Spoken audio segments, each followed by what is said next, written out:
Good morning, dear Stitchers. It's JBW Designs coming back to welcome you. And if this is your first time, I'm so happy that you've selected my channel to try and watch. For those of you who have been watching for a long time and are such faithful viewers, I can't thank you enough. I just am so tickled by the number of people who, who are watching each one of the videos. So I'm kind of dressed up today.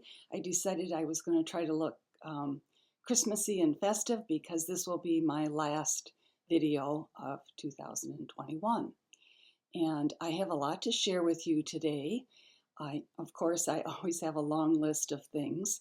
I have some questions and comments that were made in the last video that I wanted to talk about. I have some antique pieces that I want to share with you. Some frames that came back from the framer and a couple of other things that I'm working on. And then I have some designs, what I call from my archive of my collection of designs. And we have some prizes from the last video to award. And so I'm hoping you'll settle in with some stitching and hot chocolate, and I hope that the content is interesting to you. That's always my goal. So the first thing that I want to talk about is someone asked, one of the comments was, and incidentally, I read them all. I just really appreciate them. So someone asked in the last video about a sampler that I showed, and that was when I was discussing, the lettering and the fact that letters were often missing from antique samplers. And so the sampler that I held up, I'm going to turn this slightly, was that one right there. And she was curious to know what it was. And it's actually the French alphabet sampler. And this, I did this a number of years ago. Yes, it was 7, 8 years ago. And on the inside, it shows not only a picture of the original, but there's a very large chart and an alphabet and another picture of the whole design on the back of it. And this was, let me look this up. I stitched this on a 30 count legacy linen parchment, and it's fairly large. It's 17.5 by almost 12 inches high. But of course, if you worked it on a large or smaller count fabric, you could reduce the size of it. So that, I believe, is the sampler that our viewer was asking about. So I'm going to start making piles here. Then the next thing that occurred was that we talked a little bit, two things happened with the antique rooster sampler. I mentioned that Yankee cross stitcher, and I found out it's her segment number 43. And I mentioned that she finished the rooster sampler and it was gorgeous. So somebody wrote in and told me, oh, this is where it is. And then ironically, someone else wrote in this week to let me know, and this is kind of a funny one, and I don't have the model with me. How am I going to show you this? That the feet on the roosters below the letter A, and this is only going to show part of the chart, were backwards. Now, this chart has been out also for 6 years, and I never noticed that these poor roosters had their feet on backwards. And in a way, I think it's kind of funny, but just a note, if you're working that sampler and you don't like the direction of the feet, just change them. You can do it. So that was another thing that I had to address. And then I've had requests for finishing videos. And that is something I need to learn how to do. I watch other Flosstubers who do them, and they do such a good job. They have their camera above, and they have all of their parts to assemble their piece so that the viewer can watch it. I don't know if that's beyond my skill set or not. I do want to address that because many of you are interested in how to finish some of the pieces that I've shown, especially like the stockings and some of the other smalls. So I know that you're interested, and I will try to do something about that. And then the other thing that someone mentioned, and again, this was back when we were discussing, and someone told me my S's are too loud, so I'll try to tamper those. We were talking about the S that was used in an antique sampler that was stitched as an F. So someone sent me, which was really sweet, and I didn't write down who, I'm so sorry, an article from Wikipedia about the long S and how it's an archaic form of the lowercase letter. So it's a very involved discussion. If that's something that you want to study some more, I'll urge you to go to Wikipedia to look up that topic. So, and the last thing I wanted to show you, at least in this segment, is that I've received a couple of interesting pieces of mail. And this is another one in regards to samplers and the writing on the samplers. And this was from B.H. Wharton, and thank you so much. She sent me a booklet about colonial handwriting, which is just fascinating. So I definitely will be looking into that. And then in addition to that, she made the sweetest little card. You know what? I didn't open it. So now I'm going to open it and read it with you. I thought it was just flat. I thought this little booklet might be interesting to you as you expand your experience with stitchers and writers from different times and places. It shouldn't take up much space in your library. Sincerely, Becky. And that's true. And look at what she did. She stitched a darling little sign that says, "Hello, Judy." So that definitely will go with my little booklet here. So thank you, Becky. And then I received a beautiful Christmas card from Charlotte, which I thought was so sweet.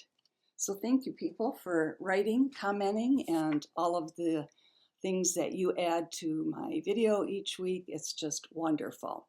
So now I'm going to move on to a couple of antique pieces, some that I got back from the framer, etc. So first of all, I don't think that I've shown you this before. This was a sampler, and it's very, let me tell you a little bit about it first and show it to you. Oh, the glare is on here. Let's see if I can, you can see my light.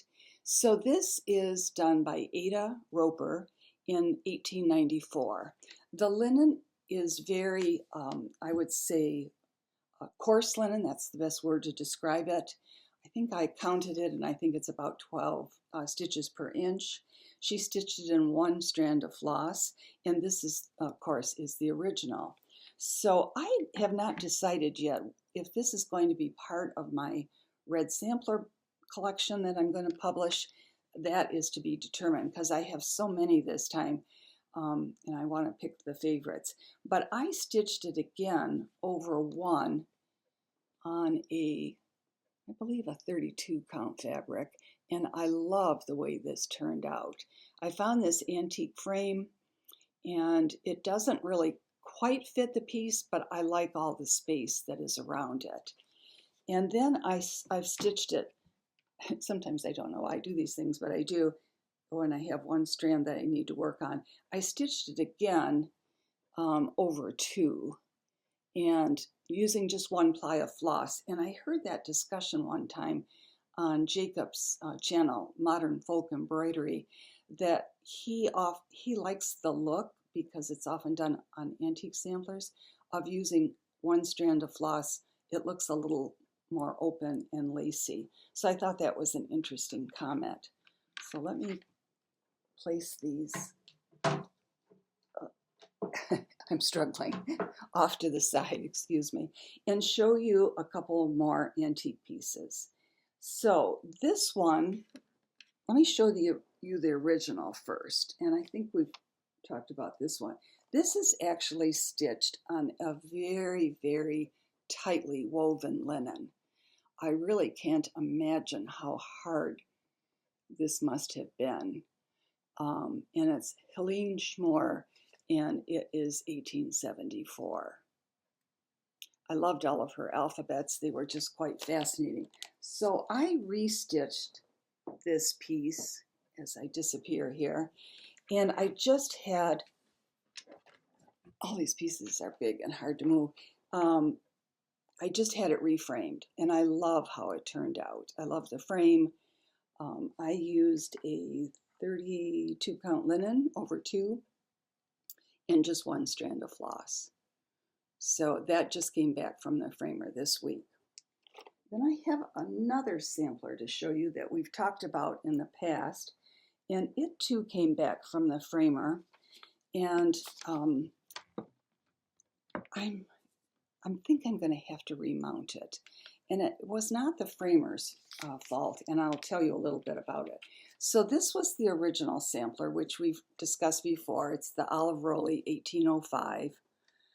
It's a wonderful piece. I've done a lot of research, and I have found out quite a bit about her family. She lived in New York State, and she stitched it when she was 14 years old. So I restitched it in red. I loved her capital letters, but what I've encountered, and part of it is I've charted the original exactly how it was stitched. And as you can see, some of her lines were not even, which is not unusual. The letters go up a couple of spaces or down a couple of spaces. But I mounted this piece, and I'm quite bothered actually by the fact that this line just is so crooked. Although if I look at this, the original, of course, it is quite crooked also. So I'm debating, shall I take it apart? I did the mounting of it and try to remount it. I'm just not real happy with the work that I did. And then I thought I had one other. I do have one other to show you. I have things scattered everywhere. So this is a piece that I also showed you last week that has been published before, and it is no longer available. But several people were quite, strands coming out of my booklet here, were quite interested in it. The wonderful thing about this piece, it was stitched by Mary Wilson. The interesting thing is that she wrote down her age, which she was age 20. I'm sorry I'm doing this so strangely, but that light is just really probably troubling to you. The colors are quite lovely, and it was stitched in 1796, which is just incredible. So someone wrote and said, oh, they really liked it. They had hoped I'd republish it. This is what the booklet looked like originally. So I called it Miss Mary's Sampler 1796, and I wrote descriptions in the booklet about everything I could find. Actually, her name is such a common name, and there is no city on the sampler, so it's very difficult to do much research on Mary and to find out where she lived, because I found Mary Wilson's in England and of course in the US. But I want to show you, excuse me, the sampler palette, because it's really quite pretty, and I've started stitching it. Let's see if I can show that to you. So there's a lavender, there are several shades of aqua, there are several browns in there. And so I think it will be I'm going to restitch it again. So that is the end of my antique sampler stories. And now I want to move on to some of my pieces that are in my, what I call my archive. So the first one I'm going to talk to you about, and again, let me see if I can get my tables closer here.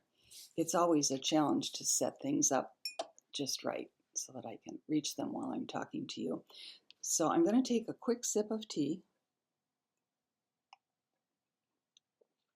and come back to you here and tell you about this set. So I always keep a running list of designs that I want to do. And the 12 Days of Christmas had been on my list for a long, long time. And I don't know, I think it was taking me a long time to figure out how I was going to tackle it. And quite a few other people have, of course, designers have done this too. So it's not a unique topic, but it certainly was fun to design. and I really like how they turned out. So I'm going to show you the ornaments first and the booklets, and then I'm going to show you how I displayed them originally, but I think, of course, they'd be darling on a tree. They'd be darling sometimes just individually as gifts. So there are 4 books in this collection, and I've probably shown you these to you in the earlier videos, but maybe we have lots of new viewers who have not seen these before. So in each book are 3 designs, and I will show you. Let's see if I've got them laid out here correctly. Yes, I do. Okay, so the first is, of course, the partridge, and I finished them as little discs, and I mounted them on the comic board. So one side of the ornament is, the comic board is covered with the design with a little bit felt or batting underneath, and then the back is a second round piece that's covered with the fabric. And then those 2 are sewn together, and you can see there's just a little row of cording around the outside edge. I'm having trouble speaking. And then here are the 2 turtle doves that are in that first book, and here is the little French hen. And I should mention that each design has a little charm on it, and I think I've told you this before, that if you order through a needlework shop, needlework shops tend to order the booklets from me with the charms inside. However, because of the cost, I am not able to sell the charms in the books to the distributors. So you can always write to me directly if you're unable to find the book and the charm. So that was book 1. And then book 2, let me grab these, the next here. So 4, 5, 6 were 4 calling birds. And let's see here. So here's 5 golden rings. And they're all finished exactly alike. And here's the 6 geese a-laying. And he has a little star charm at the top. And the booklet for that looks like this. And let me tell you about fabric, and you might be interested in that. So I stitched it on an antique Belfast linen. Each design on a 32 count is about 2 3/4 inches round. And you can see from, let me fold this back, there's quite a long color code. I was quite carried away with finding just the exact color for each of the 3 ornaments. And I used a variety of fibers. I used Weeks, Classic Colorworks, and then I always give DMC equivalents. So that's the information about the fabric and the fibers. So the next set is, let's see, so book 3 is 7, 8, and 9. And here we have 7 swans swimming. I'm sure my S's are driving people nuts here. I'm sorry. I must have a little lisp. Do you think so? 8 needs a milking. I love that one. The little cow has a bell below his neck. And here are the 9 ladies dancing with their ballet shoes. And book 3 looks like this. And in the last set, book 4, so I'll show you that booklet first. And that consists of 10 lords a-leaping and 11 pipers piping, and he has a little horn on his design, and then 12 drummers drumming, which has a little brass note. So that is the set of the 12 Days of Christmas. And when I originally, let's see, I wonder if it's pictured in the book.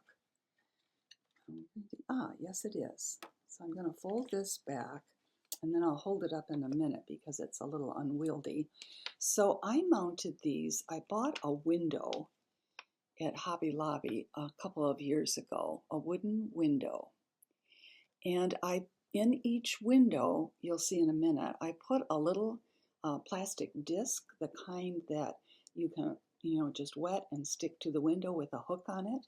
And I hung each ornament individually on the window.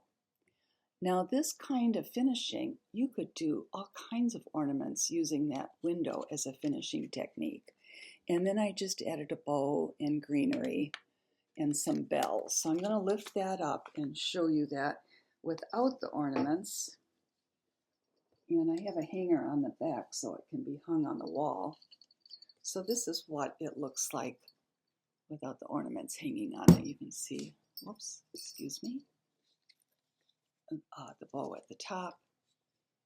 And I kind of liked that for a finishing technique. I thought that was different than the usual ornaments hanging on the tree. So that's one of the items in my collection here. Please send comments if you need to ask questions.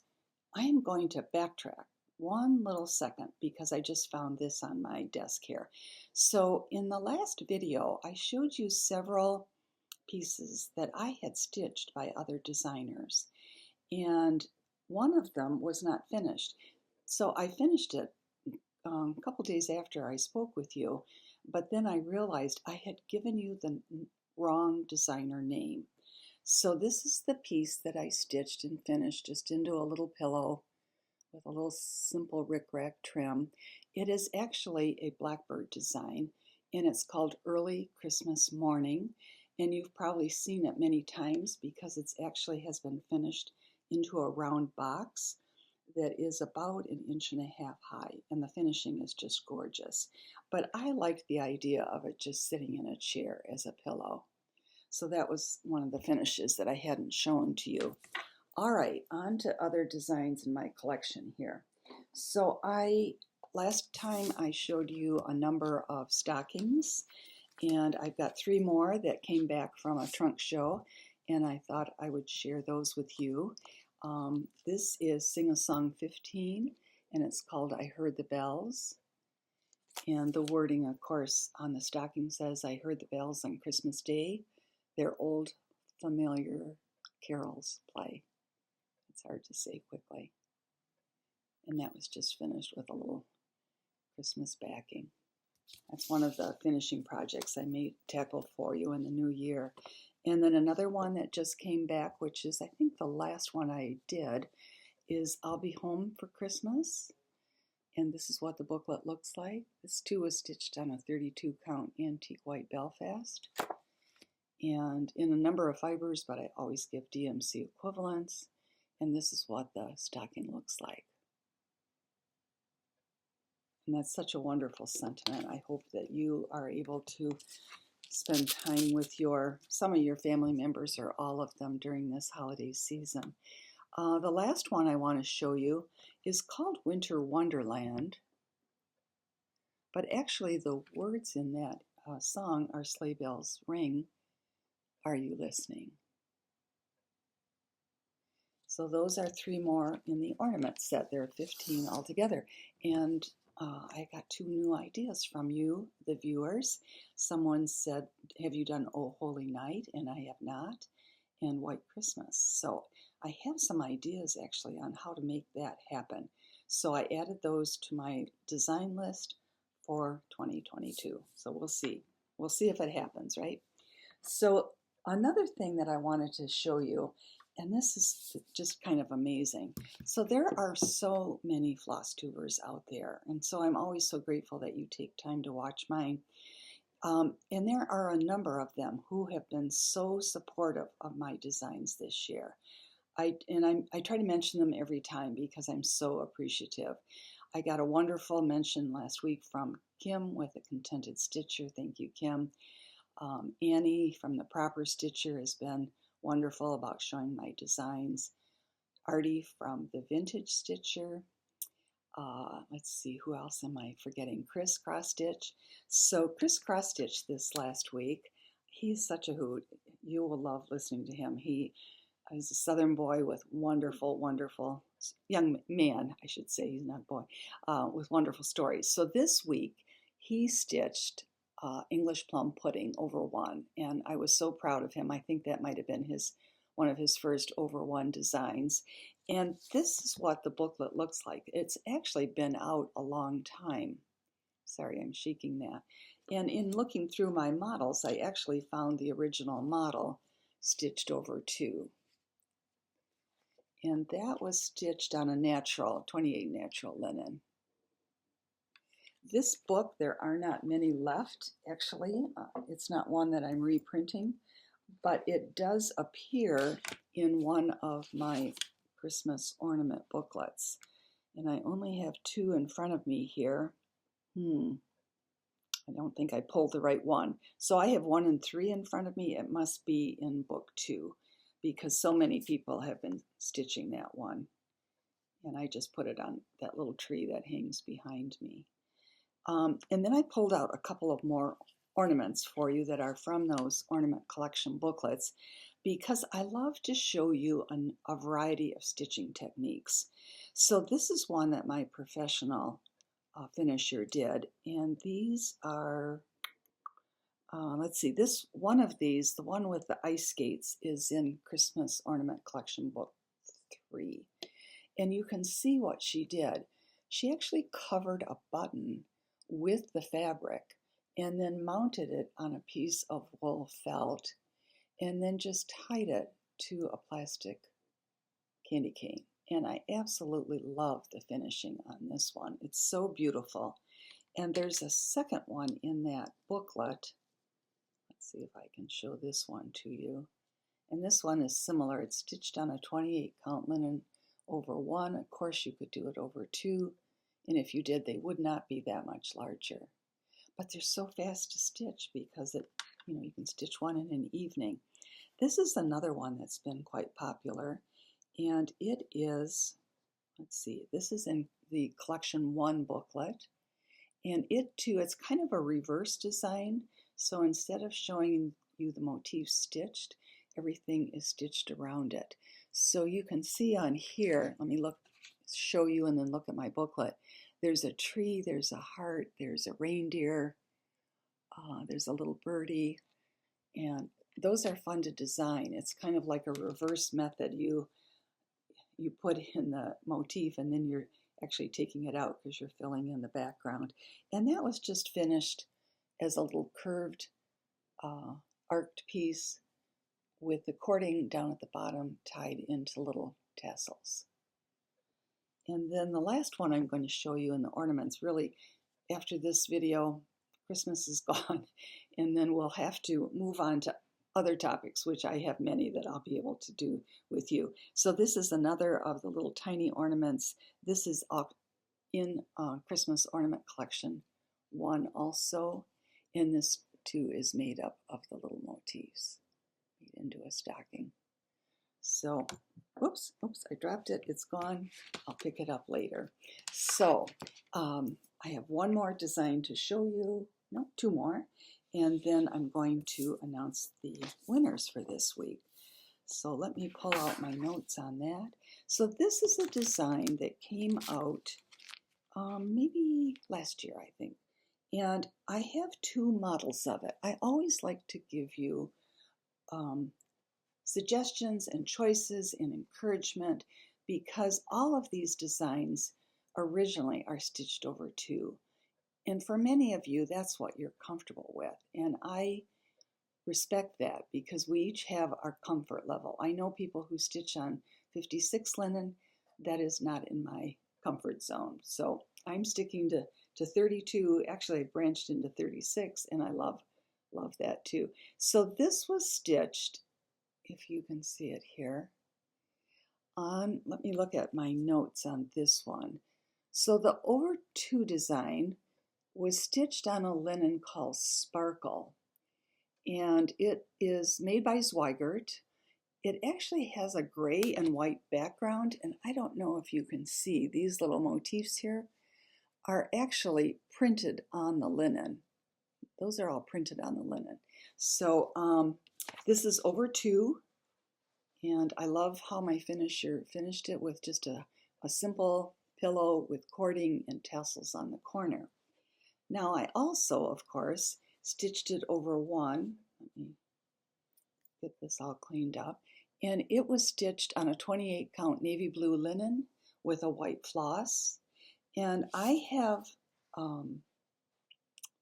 put together a finishing kit to do the over one design just as I've shown you here. So what I don't include the navy blue linen, but I include the polka dot linen, the trims, the buttons, everything you need to finish it like this, including a layout and sewing instructions. So if you're interested in the finishing kit that goes with Nordic reindeer, just write to me, or you know that I have a shop on my website, jbwdesigns.com, and you can always go to that shop and place orders there. You can always email me at judy@jbwdesigns.com. That's actually the best way to reach me. So I have some family news to tell you about. Last weekend we did our annual cookie baking, and it was so much fun. All of my grandchildren came, no matter how old they are. They say, oh, it's a tradition, they want to come. So, and they usually wear their Christmas jammies. Another family bit of news, my daughter who had COVID is doing very well, and she has recovered. So that's wonderful news too. So now on to our prizes. This is one piece that I showed you last week, and I told you about the wooden wreath. And it came from Hobby Lobby. It was unfinished. Let me show you what it looks like in its unfinished state. And I had so many people who said, oh, I'd love to win that. So I rushed back to Hobby Lobby a few days after that video thinking, oh, I'll buy more, I'll give more prizes. Do you think I could find them? They were wiped out. So I'm giving away the 3 that I own, and if I see them again next year, I'll snap them up and give more away. So our lucky winners of the 3 wooden discs for really any round ornament are Kathy S., Letha, Lethac, and CCT. So if you will write to me and give me your address, I will try to mail them out before I leave. So I have a story to tell you. I am going on a trip, and it's kind of a secret right now because of the situation, I'm not sure if it's going to come about. But if it does, I will be gone for 10 days. So the shipping department at JBW Designs, which is me, is going to be unavailable to ship. But as soon as I get back, I will be back in business again and mailing out orders. So you'll have to be patient. I'm very excited about it. I have a thought that I always try to think of something inspirational to share with you before I say goodbye. And someone posted this on Facebook. And it's not really a poem, it's kind of lines that are inspirational. It's called One. And I just love the sentiment behind it. If I start crying while I'm reading it, don't be surprised, because it just touches my heart, because I think it's something that we all can do in our lives to make other people's lives better. So this is the thought I want to leave you with. One tree can start a forest. One smile can begin a friendship. One hand can lift a soul. One word can frame a goal. One candle can wipe out darkness. One laugh can conquer gloom. One hope can raise your spirits. One touch can show you care. One life can make the difference. Be that one today. Isn't that a beautiful sentiment? So I thought that was a nice thing to read to carry us into the Christmas season. And I know for some people it's a very hard time, and I want to recognize that not all the holidays for everyone are easy, but I hope you can find some joy in your holidays. So I'm going to wish you a Merry Christmas and a Happy New Year, and I will see you soon in 2022. Thanks. Bye.